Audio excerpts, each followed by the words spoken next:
What is going on, everyone? Anthony Drew Gary here, host of the How To Show, where we talk about optimizing life, money, and happiness one how to at a time. And this week on the show, I'm really going to tell a story and I guess interweave some life lessons involved with it.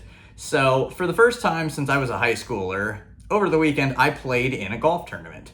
And just to set some ground rules and some table stakes here, this isn't the type of tournament that you go play with your friends in the weekend, where you use your foot wedge or you take a breakfast ball or anything like that. This is strict rules of golf, basically the same thing that you watch on the TV, where they're playing every single rule every single way.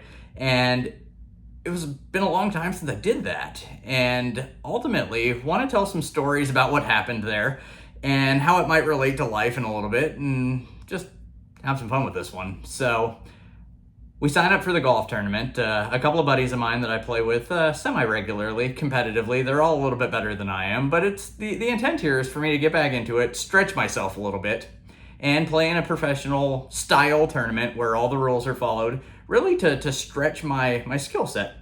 And so you're able to sign up for tee times, and I sign up with 3 familiar faces so that we can play together, and one of them drops out, which is fine, no big deal. A little bit of a surprise. Life throws you curveballs sometimes.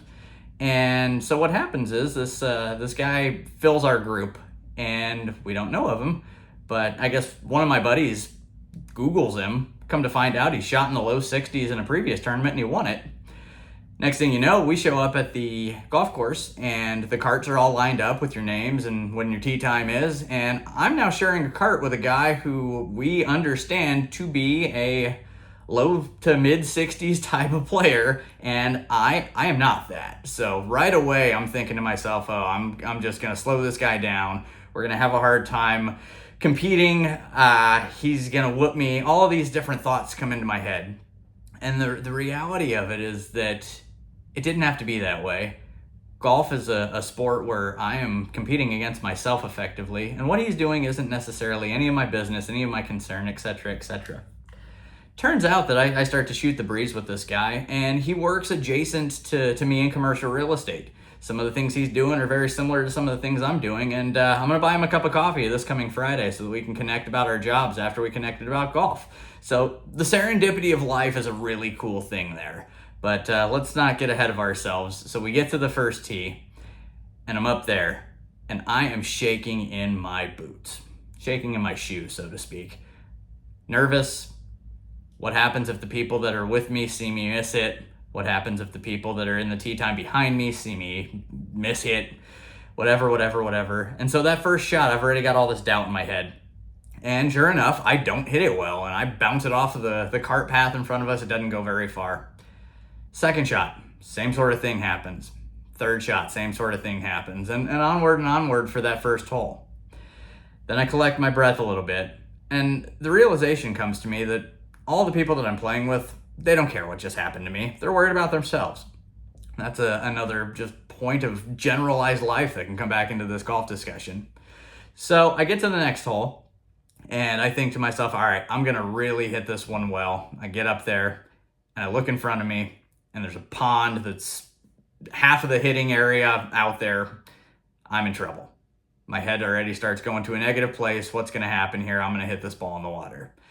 And so the power of positive thinking is the inverse of the power of negative thinking. And be not surprised that I hit a tee shot in the water right after that. And so I'm trying to figure out what I'm going to do here.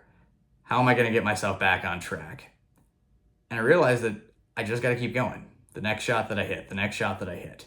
And around the third hole, I started feeling comfortable out there. I honestly started to feel pretty good about myself. I got a couple of pars in a row, got things going. Things started to feel good. And then I hit another tee shot the next hole, and it goes in a penalty area again. And that's just the way that it was. It was 2 steps forward and 1 step back, and I really just felt like this is how it's going to be today. I'm going to fight, and I'm going to fight, and I'm going to fight, and hopefully I can get a couple more wins than I do losses. In the meantime, the guy that I'm sharing a cart with, he's heating up. He is hitting his driver farther than I've ever seen a ball fly before. He's getting his self in gear. He's making birdies. Good things are happening on his side of the cart. And comparison could really have been the thief of joy there. I could have spent the whole time comparing myself to him, how my golf game is not like his golf game, how I'm not going to be in a position to compete with him directly, etc., etc. And I could have gotten frustrated, and I could have been miserable out there because of it. Instead, I took a different approach on it. I was cheering this guy on, and frankly, he was whooping behind. And he ended up winning the tournament. He shot a 5 under par, which was good enough to win this tournament. And it was fun to watch this. And so the outcome of his day and the outcome of my day did not have to be dependent on one another, even though we were all in the same rat race, so to speak, of this golf tournament. So you get to the end of the tournament and you go into the clubhouse and you've got to sign your scorecards. This is, if you ever play golf, you see the little score and the attest markers for the scorecards. This is essentially what you did with somebody from Indiana Golf, validating that who kept score for you, and who you kept score for yourself, that the numbers were the same, everything worked out. So we're sitting at the table doing this, and a guy walks up from behind us, and he just hands his card over to the guy and says, "I'll make this real easy for you. I did not finish. I had a meltdown on the 17th hole. Don't need to count mine." And that's a metaphor for life too. If it's easy to quit, you're going to be tempted to quit, but you shouldn't. Finish it out. Take it with a grain of salt. Take it like a man is what I was going to say, but this applies for women's tournaments too. And it's okay if you don't have the outcome that you're looking for, because the experience of it is going to stretch you as a person. You are going to be better prepared the next time, having finished it all the way through. No sense in having a temper tantrum on the 17th hole. So my score gets posted, and basically I'm at the bottom of the leaderboard. Realistically, the skill level that I'm at as a golfer is inferior to the skill level required to be competitive in this tournament. And that's okay. But I couldn't help but have some thoughts in my head that, hey, my friends are going to see this and they're going to make fun of me. Oh man, you were at the bottom of the leaderboard. That's not very good, Anthony. And this thought of all these doubts started coming at me one by one by one. And I was reminded of the speech of the man in the arena, where if you are in the arena, and I'm going to simplify this big time, but if you're in the arena, don't listen to the hecklers up in the cheap seats. Their opinions and thoughts don't matter. And so right there, I'm reminded of that. And what really happened here? I played tournament golf over the weekend. It was fun. Even though I stunk it up, I had a great time doing it.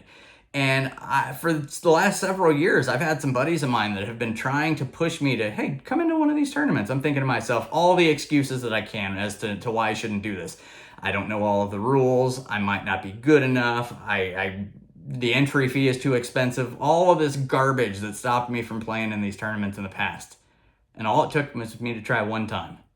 And man, I got to scratch that itch again. I can't wait to go play in my next tournament. And hopefully I have a better outcome. But if I don't, it's going to be the experience that keeps me coming back for more, keeps me entertained with it. And the same thing goes for anything that you're doing for the first time. At some point, Tom Brady threw a football for the very first time. At some point, Warren Buffett had a conversation about business for the very first time. And results not typical, but you have to start somewhere. So there was a sense of accomplishment that I had, even though that I played poorly. And I guess maybe it's an identity shift in a little bit. I am now a tournament golfer. My score doesn't reflect the top end of tournament golf, but I played in a tournament, finished it, and I'm ready to get after it to the next one. And so if you can start to take some parallels from the story that I'm telling you and have it influence something that you're working on in your own life, I think there's some benefit to it. Half the battle is showing up. The other half is finishing. Hopefully this is beneficial to you. I had fun telling this story, and so hopefully you got to the end of it. As always, if you've got any feedback or comments for the show, you can leave them down below. And if you are looking to transact real estate in the Indianapolis market, I can help you with that. Get in touch with me either in the comments or at IndyDwell.com. Until next time, this is Anthony Drew Gary, host of The How To Show, signing off.